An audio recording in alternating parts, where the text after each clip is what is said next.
up, Cub loyal fans here? Wasn't a good day today, Saturday, August 11th. Cubs fall 9-4. Uh, they had a little bit of a mini run in the eighth and ninth inning, but wasn't meant to be. What's the most disappointing is Lester, who was unbelievable his first half, deserving to be an all-star. Uh, since the all-star break, his ERA is like 10.5. So I don't know if he's hurt, what's going on with him, but he's definitely been ineffective. Uh, I felt they should have got him out of the game when it was 5-1, at least 6-1, kept him in, 3-run homer, 9-1, and he only made it 3 2/3 innings. His pitch count was getting high anyway. Just was very hittable. Was I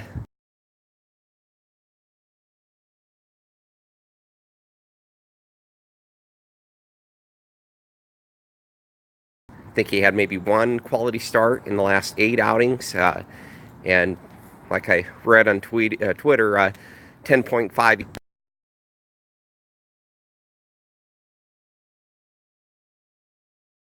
They need to maybe put him on the DL, see if he can get right, do maybe a start. I don't know. As far as what are the options without him, you have Chavez that's looked great in the bullpen. He's a long reliever.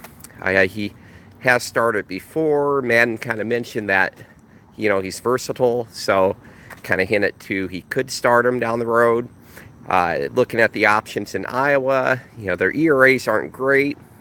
The lowest ERA is Trevor Clifton, where his ERAs are on a 3.6. But he did start the league in Tennessee, where he was great, 2.86. 2 years ago, he was our minor league organization pitcher of the year. He had a bad year last year, but he had a no-hitter through 5 2/3 yesterday. He isn't on the 40-man roster, so that would mean is someone would have to either go on the 60-day DL or they'd have to DFA someone or something to make room for him if they did go that route. I don't know if they are. The other options, guys that are on the 40-man roster, we've seen Alex Mills. He pitched a couple relief innings, scoreless innings, look good. Mixed results with him. ERA's like in 4.6 for the year, so that's not great. But he did have a couple outings ago. He pitched 6 perfect innings, so that's positive. Underwood's been on a positive trend, looking at 3 out of his last 4 outings. He only gave up 1 run in each of those 3 games. Gave up 3 runs in 5 innings last time. I think he pitches tonight, so I have to see how he does. I mean, he could just go right into Lester's slot, maybe. So, if we did go that route, maybe see if we could rest Lester for a couple starts, or he still has 3 more starts left in August, and then September you have more flexibility with the 40-man roster expansion too. And because I know maybe we'll hear more aggressive moves with Yu Darvish and Smiley. They still haven't done a rehab game.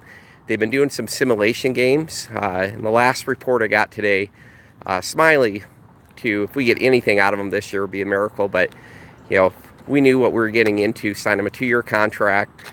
He had surgery for Tommy John like last June.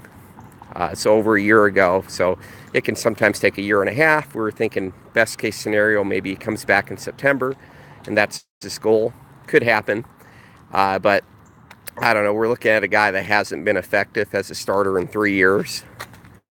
And but Darvish, I've been hearing some good things. He's been being more positive. Maybe getting Cole Hamels, his former teammate and friend, can help.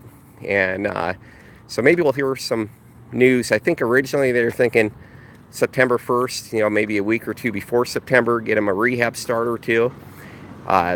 Right now, all the Cubs pitchers don't have any minor league options, so you'd have to put someone on the DL before September 1st or DFA someone. And today was disappointing because starter's been looking pretty good. I mean, even Quintana gave up that 3-run homer in the 7th, but before that he only gave up 2 runs in 6 innings. Hendricks pitched a quality start. And Montgomery looked great in his two outings in August. Like only gave up 1 run combined. They moved Montgomery to the pen temporarily, kind of help out with their need for a left-handed pitcher. We did pick up a free agent, De La Rosa, who was cut by Arizona, and he looked great in this blowout game today. He pitched 1 1/3 innings, struck out 4 guys, so walked 1, but couldn't ask for anything better. So far, I'd say Madden's 4 for 4, and Theo on the free agent pitcher, and Hamels and Chavez and Kinsler, they all been pretty good. So we done well, even though they weren't like wow signings. They seem to help improve the team, meet some needs that we have, and we'll see. And yeah, Chatwood went to the pen, pitched 3 scoreless innings today. I don't know, like even Madden's like he doesn't know how this is going to play out, but that seems to be what they're doing right now, is kind of hiding him in the pen, pitching him in blowout games, saving the other good relievers for the closer games. And you know, if you can do that for another 3 weeks in September, you can even hide him more. Basically, they're not ready to walk away. Maybe they can get them to improve next year. I don't know. We might need a new pitching coach. Who knows? We'll see what happens with there. But bringing Hamels in to replace him was a positive. But now the new problem is Lester, unfortunately. Maybe Lester should have went in the pen instead of Montgomery temporarily. But hopefully Darvish, hopefully we get a resource. You know, at this point, it's like, why not try a guy from Iowa or pick up someone on waiver wire and shut down Lester for a little bit too. It's sad to say, after we were like 17-5 on games he pitched.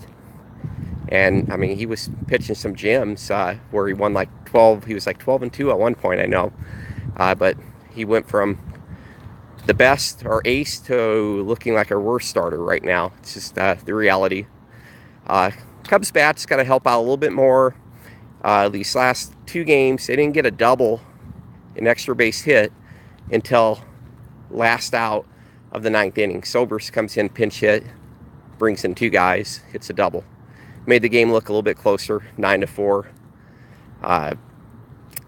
Opposed to, you know, it was 9-1 earlier, and so we managed to get some runs. But yeah, definitely we need to get the bats going. It's going to be a challenge Sunday night against Max, one of the game's better pitchers. But sometimes even the pitchers that aren't great, like Rourke today, you know, 4.2 ERA, and he pitches all the way to 2 outs in the 8th inning before we finally get him out of the game and only get 1 run against them. So that was disappointing that we couldn't muster more offense. You know, sometimes it, you know, when Lester pitches a bad game, no one knows what to say to the guy. He has some anger issues. He's a competitive guy. I know when the pitching coach came out there, he didn't want to take any feedback. It was, yeah, the bats kind of went cold. I did see them come alive, you know, 8th and 9th innings. That's encouraging. Hopefully they can take that in the next game. We can still win this series. Be very happy to beat a pretty good Nationals team, 2 out of 3. They're, even though they're 3rd place in their division, they're still a couple games over 500. They still have some dangerous hitters. We've seen that today. And they have some pretty good pitchers, so they're not a bad team. Definitely, they're still in the playoff hunt. But I like to see more consistency from the Cubs. We're still waiting to see like 5, 8-game winning streak, 10-game streak. We've been fortunate that our division rivals, like the Brewers, they got their butt kicked by the Braves yesterday. So Cubs are still 2.5 games ahead, and they're up against a tough opponent, the Braves. So maybe we'll stay at 3 games if Braves can take care of business, and things will end on a more positive weekend if Cubs can, you know, get it done against a good pitcher tomorrow night. And then we do have Cole Hamels, so he's no pushover late. His first 2 starts for Chicago only gave up 1 run in 2 games, so it could be interesting. See if it's a pitcher's duel or maybe the bats will finally come out. Well, that's it for my report. So hopefully better news. Sunday night baseball, always fun, and get the bats going. Good performance by Hamels, get the confidence going, and then we have a day off on Monday. So, and go Cubs go.